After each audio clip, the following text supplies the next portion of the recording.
That's right everyone, Dragon Ball Super the Manga Chapter 78 is here, and I must say that this dragon not only makes you stronger, but it certainly makes you look buffer than you were before you made the wish. Trombo?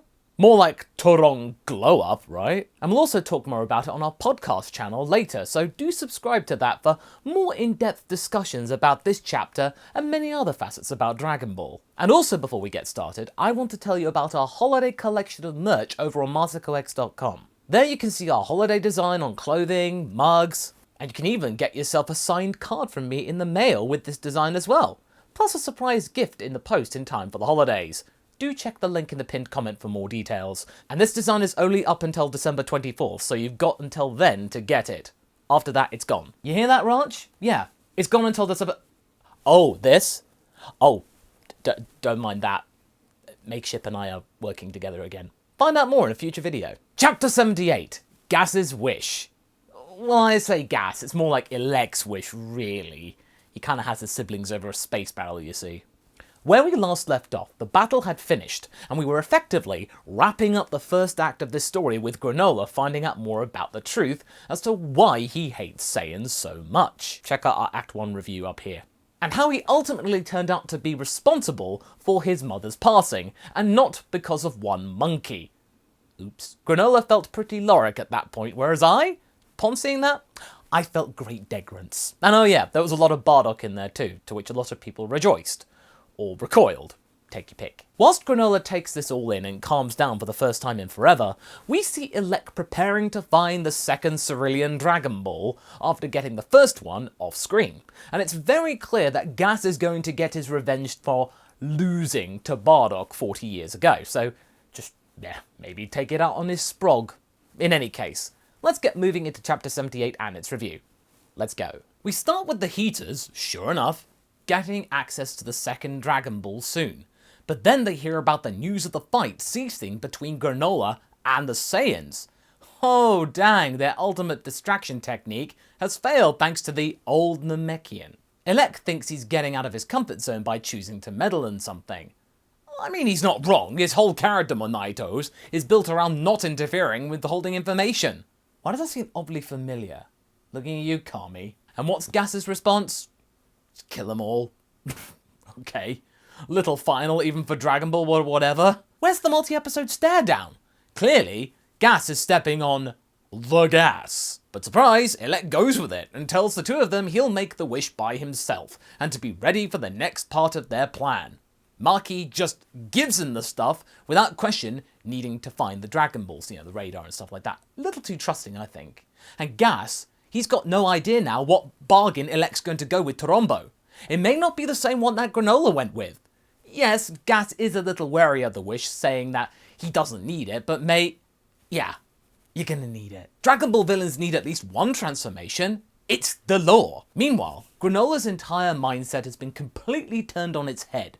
Something that was briefly touched upon in the previous chapter, but now, with all of the information out in the open and some time to digest, the bounty hunter has now got nobody else to blame for what happened to him all those years ago, other than himself. And he doesn't like it. He's now going to rattle around an old man for your typical display of denial of like, no, it can't be true! I can't believe you didn't tell me! Ah! Yeah. But Monito says he did what he did to ensure that he would live, which is probably true. But Granolah doesn't want to know. Quelle surprise. And yes, Vegeta's question confirms my thoughts from the previous chapter about Bardock winning against Gas. Turns out he did. Whew, that's a relief. I was a little unsure about that actually upon circumspect. And Vegeta then just goes, wow, Gas must be an utter weakling if he lost to Bardock. And we're about to find out why Gas lost, but then the sky turns black and Goku and Monito know exactly what's up. Elec has summoned Trombo. And sure enough, we don't find out the conditions he accepted before the wish was granted. And I'm also sure it's going to become a plot point about trust and the Heeter siblings. Suddenly, we know that Gas is stronger since Goku and Vegeta can now sense its power, spotting a dramatic long shot of Maki and Oil in the distance, turning up to unveil their newly minted brother, like, ta-da! And then to punish Granolah for making such a selfish wish, and telling them exactly how he did it earlier. Yeah, mate, not your smartest move, and you've made plenty of boneheaded moves. And yes, we see Gas post-Wish, and he's, the almighty tallest, it seems. Well, I mean, it's more intimidating than Granola's $30 Super Saiyan haircut. And you gotta admit, the drawing Toyotaro did for Maki during this chapter is really on point. She's so full of life and pomposity in this chapter, it's great. And oh yeah, Goku and Vegeta had no idea about there being Dragon Balls on the planet, apparently. Really? There's a Namekian talking to you right now! And there was a civilization of Namekians in the past! Surely you could put 2 and 2 together and not come up with 9001! It's a little weird, I'll admit. But then Granolah admits he got the power by said balls to the Saiyans. Vegeta then has to channel his inner Piccolo before Gas uses his combo of Vegeto's Spirit Sword and Frieza's Death Beam to swathe the land. And you go from that to then a freaking energy pitchfork that pierces Granolah like butter. Whew! Kinda make Goku Black's and Zamasu's scythe and Keyblades look wholly pedestrian. And Gas's retort? I never liked you. No, really? I thought you two were best mates. Say it ain't so. And then Goku tries to intervene, but is squarely outdone with cubes. Yes, I know that didn't work, but yeah, guess my jokes are out of shape. I like these attacks. They're totally different from just your standard ki attacks. Sort of reminds me of something you'd find in Super Dragon Ball Heroes, but in a good way. Lag's in that. Look her up. Very nifty. Crystal dragons and all that. And by the way, if anyone's doing Dragon Ball Super Bingo, Vegeta's doing the arm thing. You can tick that off. And he's shirtless too. Tick that off as well. Then Gas has to axe Goku something. To die. So yeah, Gas can make ki weapons. That's pretty cool. I don't think we've seen that really extensively in the manga or series before. Maybe once or twice, occasionally, but not as part of an entire range of attacks. Gas would be great at dinner parties. He could bring his own cutlery. Before Goku gets the chop, Granolah steps in and tells Gas that he's the strongest in the universe and not him. It's like these two are playground bullies and going, I'm strong! No, I'm strong! I'm strong times infinity! I'm strong times infinity plus 1! Gas found this whole interjection amazing and turns his attention back to Granolah. Now, this is quite cool to see some close-quarter combat with classic medieval weapons instead of, again, pew-pew attacks. Makes Gas stand out a little more and differs from what we just saw quite a lot. It may be less grandiose, but at least it's not rehash. As Gas lets off some steam to his nemesis, Goku is released from the cube prison, and Monaito asks him and Vegeta to save Granolah from doom. The person that just tried to kill them and almost blew up the planet, they now gotta help him. Big ask, mate. But since Goku and Vegeta can tell that Granolah's more of a desperate person than a killer, they go along with it, and the Namekian slowly heals Goku, and I mean very slowly. Gas then takes us back into a flashback with a nice gradient effect to replace the wavy and harp effect, you know, to go back into the past. We see a younger Granolah practicing his abilities in the forest. Turns out he only lived thanks to his reputation preceding him. Elec had no idea that the young prodigy, the bounty hunter, was Granolah, and because of this, Monaito and he bargain for the Cerellian's life, offering him to work for them. Since Granolah was out cold and Monaito was not about to out the boss of the Heeters in front of the young one because, you know, everyone would have been killed, the kid has no idea who this pirate is and he's the one that killed his mum, and goes along with it. Now this is clever. Anybody else in this situation could have easily just killed Granolah and be done with it. You know, clear out the trash. But Elec sees potential in Granolah, using him anyway. There's no need to kill something so handy, yeah?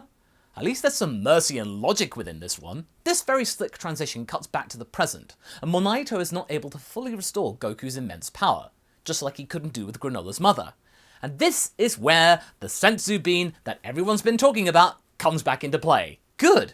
You lot have been wondering about that forever! But Vegeta tossed it away out of passion when he went shirtless, so now he's got to go and find it again. Oh, the prince did an oopsie, and oh, this reminds you of Goku and the talisman from back in the Goku Black saga all over again. Yeah? It's not so funny now, is it, Jeets? You forget stuff! With Goku now in a decent enough condition, he goes in to help the hunter when Vegeta has to go and find the bean in the city. With Goku calling Vegeta's alter ego Freaky Face Mode to boot. Well, I mean, he's not entirely wrong, but I just find that utterly hilarious. Hey, think about it. Vegeta has the freaky face, and Goku has the stupid face. It's natural. Then Gas tells Goku, nothing personnel, kid. And Goku has to turn blue in response, trying to stop Gas's hand sword, but it doesn't work, before then using a shield in some more brief encounters. This is more of a stalling action than a proper battle between Goku and Gas. It's not really a versus thing, because Goku knows that the Super Saiyan Blue power is not going to be enough to stop Gas, but again, it's to give Granolah some time. But then, in a twist of fate, Gas bonks Goku. On the head! Stop it. Detective Vegeta is on the case and finds the bean, and on time too. Goku is being pounded, and the prince here is to help. Fight, not pound Goku. But he doesn't eat the bean. Instead, he gives it to Granolah. The Cerellian is floored by this decision, because Vegeta could have used the bean whenever in the battle earlier, but he didn't want to be a coward. And I can tell you, this is going to be a definite moment where Granolah gains a lot of respect towards Vegeta, and the prince is now showing a lot of maturity to boot. Vegeta knows that this is Granolah's battle, not his and Goku's.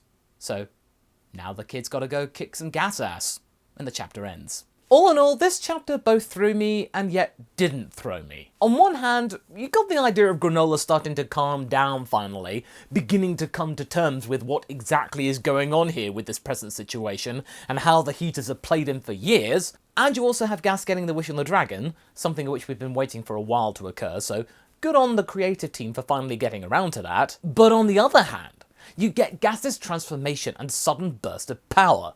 Woo! Those techniques look spicy. In fact, if you've been watching Super Dragon Ball Heroes, it reminds me of Lags or Glass or her attacks. Those are really cool. If we get a Crystal Dragon in Dragon Ball Super, ooh, I'll be a happy boy. But yeah, when you look back at Granolah's hair change to Super Saiyan 3 levels when he got his wish on Torombo, and then compare that with Gas suddenly gaining 10 or 20 feet in height, it's not as far-fetched as you think.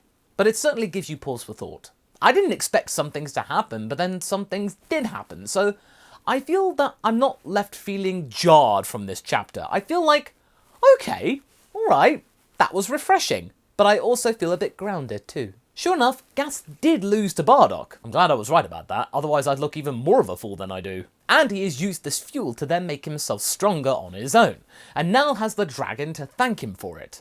But one thing I brought up in my predictions video from last week is that Gas doesn't know the actual terms of the bargain that Elec would have most likely made on Torombo. Was it the same bargain that Granolah made to have his lifespan cut short? Or was it something else? Basically, Elec is playing around with the well-being and future of his own brother, and I suspect that that will come back to bite him in the future. You know that moment in Space Jam, the first one, when the Monstars round on their boss when they realise that they're bigger and stronger than they used to be when they got imbued with those powers? I got a suspicion now that Gas might do something similar, realising he's now the strongest in the universe, and Elec can go and do one. It's not a concrete call, but it's definitely something I have in the back of my mind. It's something I'd do if I were in the hot seat for this story. What would you think of that if you saw that?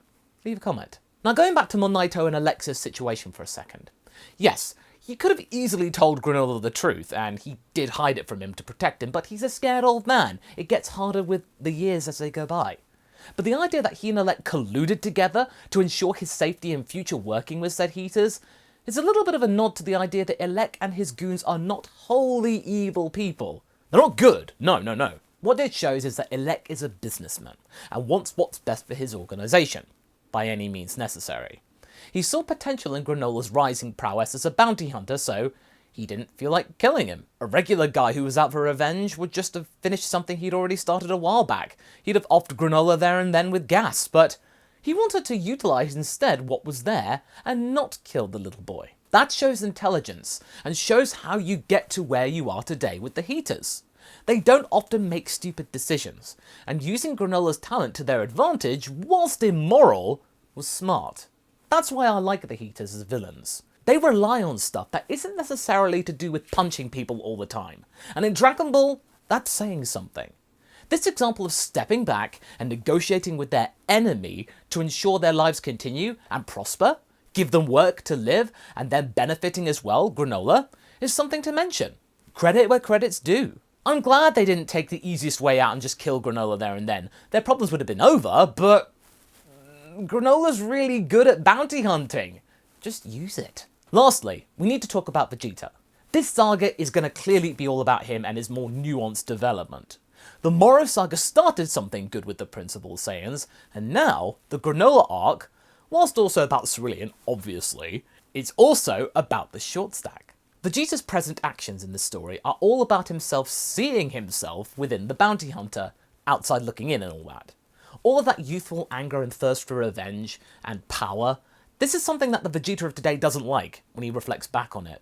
He is acting far less selfishly here than he has ever done in the history of the show. The very fact that he snubbed the senzu bean especially, I'm actually glad that Toyotaro and Toriyama brought that back up after seemingly forgetting about it for months, and now instead handing it over to Granolah, said Bean, shows a real sign of maturity, that he is rooting for the green-haired guy. His words from the previous couple of chapters, he meant them. He wants to see Granolah fight his own battles, instead of he and Goku getting involved. This isn't their fight to partake, the Saiyans. They got played as well by the Heeters, sure, but clearly Gas and Granolah have personal history. Having Gas versus Granolah round 2, we got a short spat earlier on in the arc, remember, is far more likely, believable, and what the story needs. It makes sense thematically. Also, it's nice to see Granolah on the back foot, actually, be taken down a peg or two after all of these months of him grandstanding. But yeah, Vegeta. This is major stuff for him, and I'm glad that the two main characters of Dragon Ball know now when to take a back seat, for once, and let history's natural flow play out. Or hey, you can just moan about Vegeta being hashtag not my prince of all Saiyans.